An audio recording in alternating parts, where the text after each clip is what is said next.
Hello and welcome to Learn Redis with Python and Django. I'm Xander and I'll be your guide throughout this course.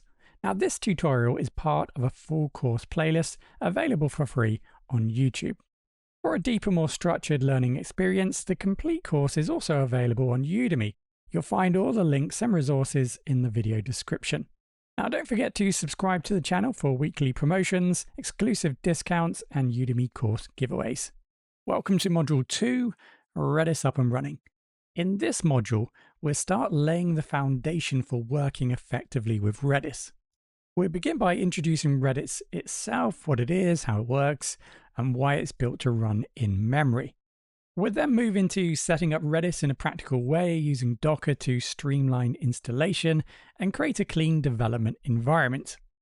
And then finally, we'll guide you through the process of creating and managing a Redis container, setting the stage for future work.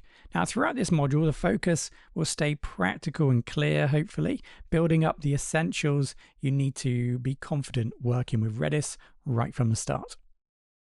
So by the end of this module, we'll have a strong understanding of what Redis is and why it's structured the way it is. We'll gain the skills needed to set up a working Redis environment using tools like Docker to keep things simple and efficient. We'll also get hands-on experience creating a Redis container, helping you move comfortably into using Redis in your own project. The goal here is to give you a clear, straightforward path into working with Redis without unnecessary complexity. So with these fundamentals in place, we'll be ready to build and experiment with confidence.